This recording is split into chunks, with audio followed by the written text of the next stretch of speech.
The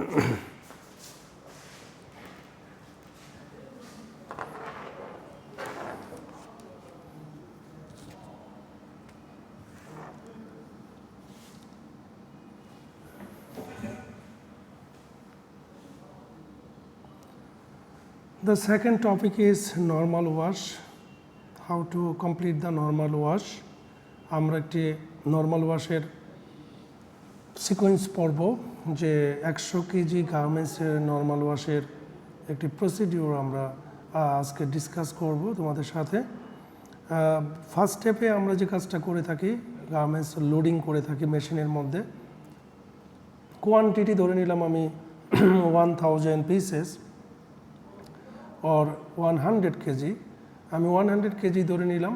100 KG garments আমরা washing করব। Buyers requirement হলো normal wash, and normal wash করার আগে আমার মেশিনে কি করতে হবে, মেশিনে লোডিং করতে হবে, গার্মেন্টস লোডিং করতে হবে। গার্মেন্টস লোডিং করার জন্য আমাকে গার্মেন্টসের ওয়েট ক্যালকুলেশন করতে হবে।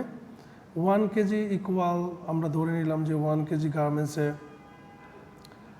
5 পিসেস অথবা 4 পিসেস, যেটাই তো আমরা ধরে নিই হোয়াট এভার, কিন্তু 5 পিসেস যদি ধরে নিই তাহলে 500 পিসেস গার্মেন্টস আমাদের ওয়াশিং করতে হবে।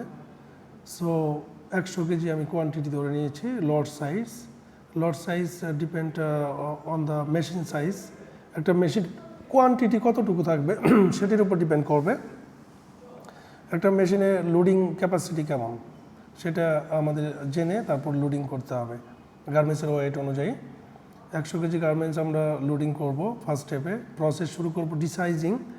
ডিসাইজিং ইজ এ প্রসেস, আমরা যেটা সাইজিং ম্যাটেরিয়ালস দূর করে থাকি by using some sizing chemicals like that the starch. We can use the starch in the sizing process. We have to reduce the sizing all the materials from the desizing process. Desizing process এর মাধ্যমে sizing all types of ingredients আমাদের দূর করতে হবে। Sizing materials আমরা যে স্টার্চগুলো থাকে, এই স্টার্চগুলোকে আমরা ট্রপিক্যানা স্টার্চ বলি। এই স্টার্চগুলো আমরা থাইল্যান্ড, তারপর ইন্দোনেশিয়া, চায়না থেকে ইম্পোর্ট করি, ইন্ডিয়া থেকে ইম্পোর্ট করি। ইম্পোর্ট করার পরে এগুলো আমরা অ্যাপ্লাই করি to increase the strength of the yarn for the purpose of weaving. উইভিংয়ে ওয়ার্ফ ইয়ার্নের অনেক বেসিক্যালি থাকতে হয়, মানে স্ট্রেংথ থাকতে হয়। এটা টেনশনের মধ্য দিয়ে যায়, উইভিং একটা মেকানিজম।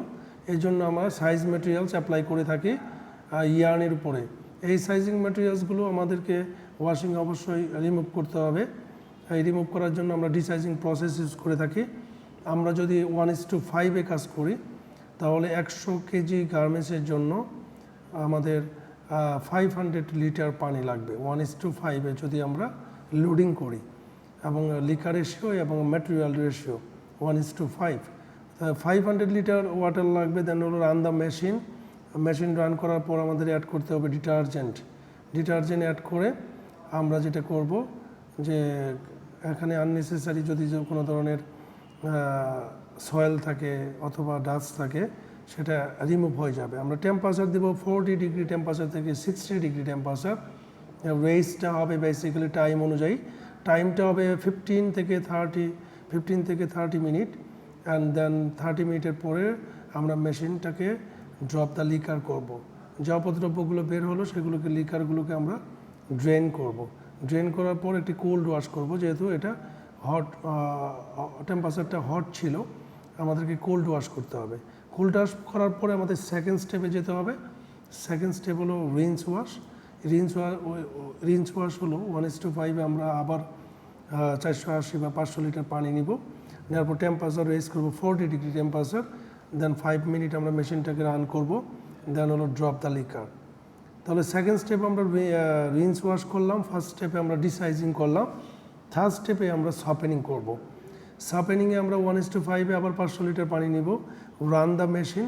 আমরা যদি বায়ার্স বলে যে সপেনিং করতে হবে তাহলে এই গার্মেন্টস বডিতে সপেনার আমাদের ইউজ করতে হবে। There are many types of softeners are using in the garments washing.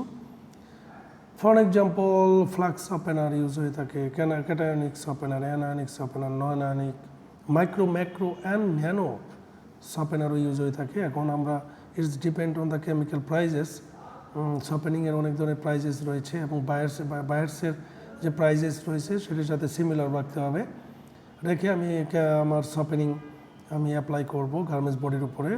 এটা হলো থার্ড স্টেপ। এটাতে পানি নিব আমি, শপিং কতটুকু ইউজ করব এটা ডিপেন্ড করবে লিকারের উপরে।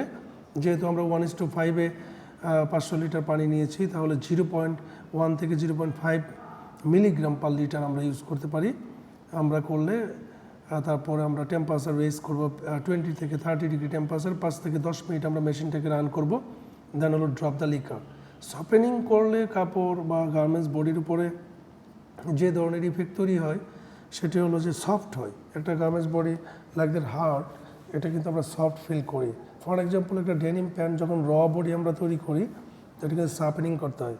এই জন্যই শার্পেনিং করতে হয়, কারণ শার্পেনিং করলে এই গার্মেন্টস বডিটা অ্যাকচুয়ালি সফট হয়, হ্যান্ড ফিলটা ভালো থাকে, অ্যাপারেন্সটা ভালো থাকে। এতে করে মানে ওয়্যার করলে কী হয়, ওয়্যার করলে মানে আরামদায়ক হয়। এই জন্যই কিন্তু আমরা শপিং করে থাকি। শপিং করলে পুরো প্রসেসটা কমপ্লিট হলো।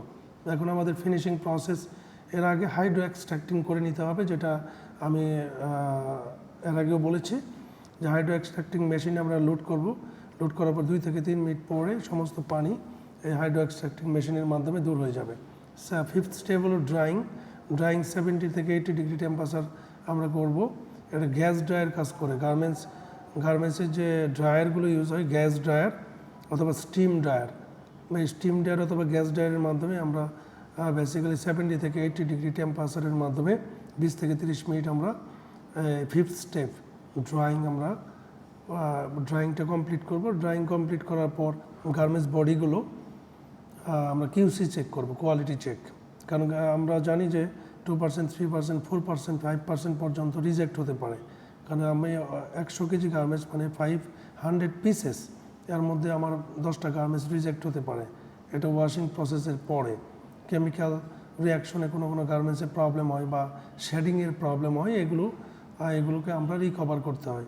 এই জন্য 5 থেকে 10% একটা রিজেক্ট হতে পারে, সেটা কিউসি চেকের মাধ্যমে রিজেক্ট করে তারপর যে ফ্রেশ গার্মেন্টসগুলো যেগুলো ওয়াশিং কমপ্লিট হয়েছে, সেই ফ্রেশ গার্মেন্টসগুলো গার্মেন্টসের ফিনিশিং ডিপার্টমেন্টে সেন্ড করতে হবে।